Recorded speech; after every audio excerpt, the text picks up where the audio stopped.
The Thanksgiving ceremony was organized at Muthaura's residence in Rongai's Nkoroi area at the outskirts of Nairobi.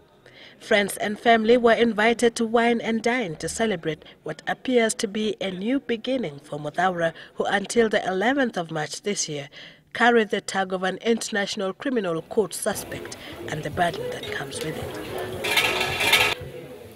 I couldn't believe what she said. I was just like trying, this can't be. And then as I watched the TV, there it was, breaking news. The ICC drops all charges against Muthaura.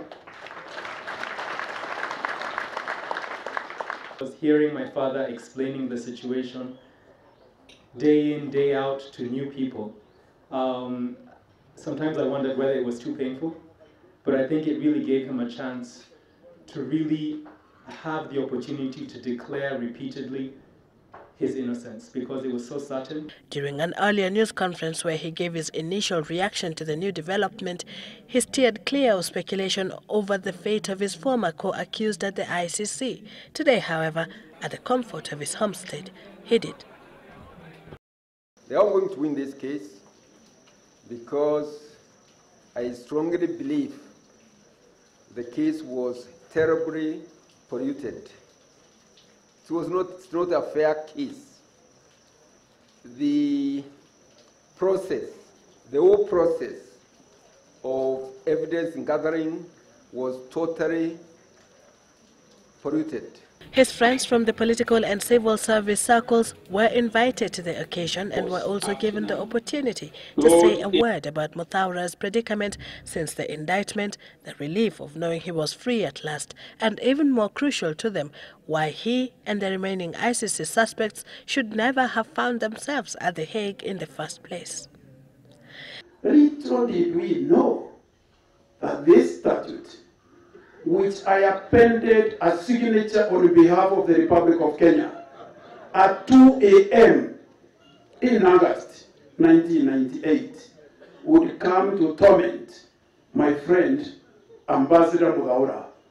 Little did I know that it would come to torment my President Uhuru Kenyatta. Little did I know it would come to torment my friend, Major General Hussein Ali, who saved Nairobi. If it were not for Major General Hussein Ali, we would not have Nairobi today. To my defense, they are not here. Some of them I even don't know them, but I really wish to express my deep gratitude to all of them. On my side also is Commissioner, the former Commissioner of Police. Kenya later on ratified the Rome Statute on the 15th of March 2005, becoming the 98th state party. The International Criminal Court was set up under the Rome Statute. I remember them being at The Hague twice when they appeared. The first time when they gave witness of their side of the story. And we were all convinced that they are not guilty. So we were very surprised when the verdict came that they have a case to answer. And I think for all of us, it was quite clear, this is not justice, this is politics. And indeed it has turned out to be manifest nonsense. The real crimes against humanity is the crimes that were visited on Muthaura and the other co-accused. Because to take innocent, hard-working, patriotic Kenyans through what they went through is, in my opinion, a crime against humanity. A very, very staunch supporter of President Kibaki. I have no doubt in my mind that the lies were concocted. Everything was done to besmirch his name, to remove him from the president's office.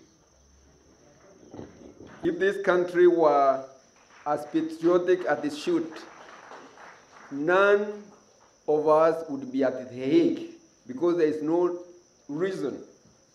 We have courts here, we have institutions here, which can do, in my view, a much better job than what we went through at The Hague.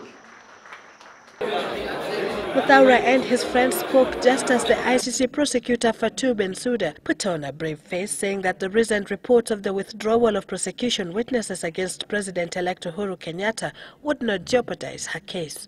3 witnesses are said to have pulled out of the case towards the end of last year, while the latest prosecution witness to pull out of the William Ruto case called it a day in February this year. She, however, cautioned people against spreading sensational statements, raising doubt about the level of cooperation of the prosecution witnesses, asking those involved to let justice take its due course. Sylvia Chebet, Citizen Weekend.